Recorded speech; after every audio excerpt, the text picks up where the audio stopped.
Hi అండి, ఇంట్లో ఈజీగా చేసుకునే మిల్క్ మైసూర్పాకు తయారు చేసే విధానం చూద్దాము. 3/4 కప్పు మిల్క్ పౌడర్ మనకి షాప్లో దొరుకుతుంది, జల్లించుకుందాం. 2 స్పూన్ల మైదా, 2 స్పూన్ల శనగపిండి నీట్గా జల్లించి పెట్టుకుందాం.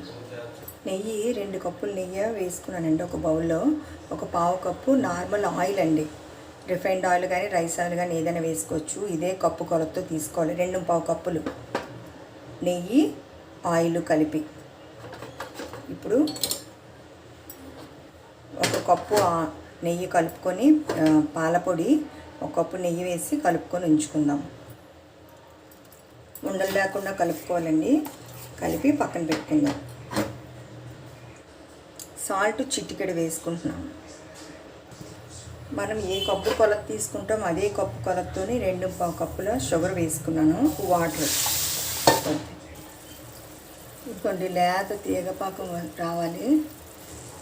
ఇది కలిపి పెట్టుకున్నాం కదా, ఇది ఇందులో వేసుకుందాం. మీడియం ఫ్లేమ్లో ఇలా ఉడికించుకోవాలండి.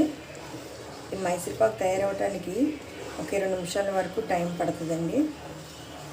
మధ్య మధ్యలో కొద్దిగా నెయ్యి వేసుకుంటూ ఉండాలండి. దురగలా వస్తుంది కదా, ఇప్పుడు మళ్ళీ కొంచెం నెయ్యి వేసుకుందాం. మైసూర్పాకు రెడీ అయింది లేనిది ఎలా తెలుసుకోవాలో చూపిస్తున్నాను.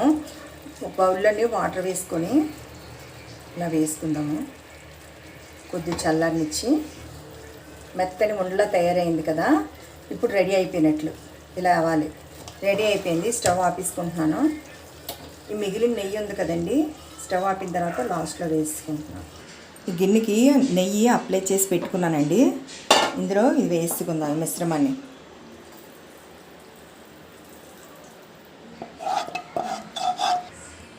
ఇప్పుడు దీన్ని దాని అంతటా అదే చల్లారే వరకు ఉంచేయాలండి. కనీసం 4-5 గంటలు పడుతుందండి చల్లారటానికి.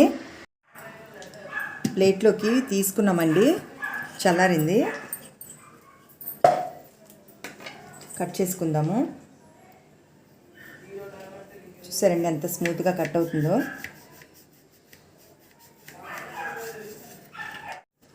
మీకు బౌల్లోంచి రావటం కష్టంగా అనిపించింది అనుకోండి, స్టవ్ మీద కొద్ది వేడి చేయండి. అప్పుడు వెంటనే మనకి వచ్చేస్తుంది తీసుకోవటానికి. ఇదిగోండి, మనకి ఇలా నచ్చిన షేప్లో ఇలా కట్ చేసుకోవచ్చు. చూడండి, లోపల మంచి కలర్ వచ్చింది. మిల్క్ మైసూర్పాకు చాలా స్మూత్గా ఉంటుందండి. నోట్లో వేసుకుంటే కరిగిపోయేలా ఉంటుంది. మీరు ట్రై చేసి కామెంట్ పెట్టండి. మా లక్ష్మీ ప్రభా కిచెన్ సబ్స్క్రైబ్, లైక్, షేర్ చేయండి.